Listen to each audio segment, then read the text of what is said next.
সকলকে আমরা জানিয়ে দিতে চাই, বাংলাদেশ সরকারের অন্তর্বর্তীকালীন সরকারের মাধ্যমে আমরা এই দাবি মুসলমান জাতি যদি একবার করতে হয়, তাহলে বাংলাদেশে অবস্থিত হিন্দু রাষ্ট্রের বাংলাদেশে অবস্থিত এই ভারতের দূতাবাসের একটা ঈদের কোন অফিস থাকবে না ইনশাআল্লাহ।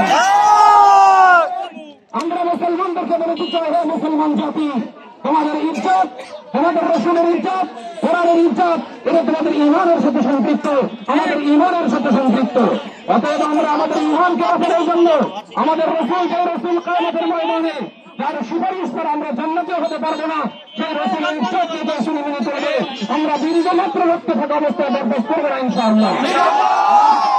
আমাদেরকে রসুলের ইজ্জত যে বসবাস করার তৌফিক দান করুন। কোরআন হাদিসের ইজ্জত রক্ষা করবে না, এই ধরনের যখন আমাদের সমাজ থাকবে, আমরা ইনশাআল্লাহ সকল মানুষজন নিয়ে আমাদের সংগঠনকে নিয়ে আমরা প্রতিবাদ জানাবো, আল্লাহর কাছে দোয়া করবো, আল্লাহ রাব্বুল আলামিন যেন এই সকল বেদাতি দেশ থেকে রাখুন এবং শাসন রসুল যারা আল্লাহ রসুলকে নিয়ে কটাক্ষ করে আল্লাহ তাআলা এদেরকে ধ্বংস করেন। বসে রয়েছে, আল্লাহ তাআলা এদেরকে হিদায়াত প্রদান করুন, যদি হিদায়াত না থাকে আল্লাহ তাআলা এদেরকে ধ্বংস করে দিন। আমরা সেই যুদ্ধের দোয়া করবো।